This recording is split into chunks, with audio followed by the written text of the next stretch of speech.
the new 11-inch MacBook Air. Now, last year in the fall, Apple debuted for the first time an 11-inch MacBook Air. It was the first ultra-portable in that size range that Apple had made that was a MacBook.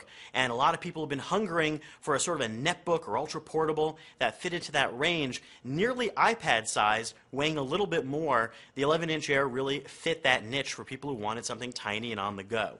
Now, the new model that just debuted looks exactly the same as the old one from a design and size perspective, which is fine. We loved the design before. There are some new wrinkles, though. There's a Thunderbolt port on the side that replaces Mini DisplayPort.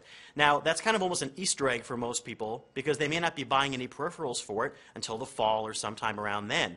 But like on the MacBook Pro and on now almost all the Macs across Apple's line, it allows you to also connect to high-speed data storage as well. So you could connect to, it needs to be Thunderbolt capable, but you could connect to external hard drives, monitors as well, and daisy chain them all, and really create some interesting solutions, especially for a device this small. Now, Apple does have a Thunderbolt display that's going to be available in August, specifically made for devices like this, that will dock, and it costs $9.99. You've got Thunderbolt, you've got two USB 2.0, you've got your charger, you've got your microphone, headphone jack, and that's it. So it remains pretty minimal, but with Thunderbolt, it really does offer you a lot more connectivity options for the future.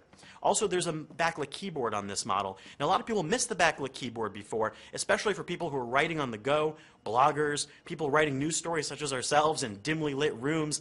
It's actually really useful because you're no longer needing to look for perfect lighting to write.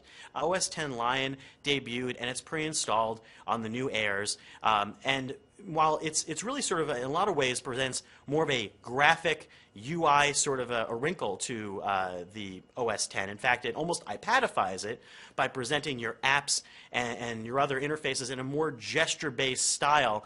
It really suits itself well for a small device like the 11-inch Air. Being able to see all of your apps lined up and be able to scroll through them easily and start them might really appeal to somebody who might also be looking for an iPad and get something that's very simple and easy to use. It's easier to access your apps, although it's a little hard learning all of the various multi-touch gestures that are now in Lion. Once you get the feel for it, you can actually bring them all up using that large multi-touch pad. Also, being able to resume apps is really nice for a quick-on, quick-off device like the Air. We haven't really gone deep into Lion yet, but as we continue to play around with it, we're sure we'll find a lot more wrinkles. In terms of upgrades with the Air, it's a lot like in the base configuration what you saw before. $9.99 has 64 gig flash storage built in and 2 gigs of RAM. The processor is dramatically upgraded. It's now a second generation Core i5 processor. So for people who are looking for a little more oomph, this should really provide it. You can also upgrade that to a Core i7, which is a lower voltage than you'd find on a regular laptop, but it's still a lot faster than what happened with last year's, and that costs about $150 more. You can upgrade the internal flash storage up to 256 gigs, which is more than what was the maximum before on the 11. But that will cost you an extra $300 over the 128 gig version, which costs $11.99. But for back-to-schoolers, they might really enjoy something this light, this portable, and with Lion installed on it now, it's even a little more usable. I'm Scott Stein, and that's a look at the new 11-inch MacBook Air. What's up, Brian Tong here, and if you want the scoop for all the good and bad inside the Apple world, then the only thing you should be watching is CNET's Apple Byte. I'll give you the latest news, rumors, tips, apps of the week, and even call out the bad apples. So watch it all at cnet.com/AppleByte, and I'll see you there.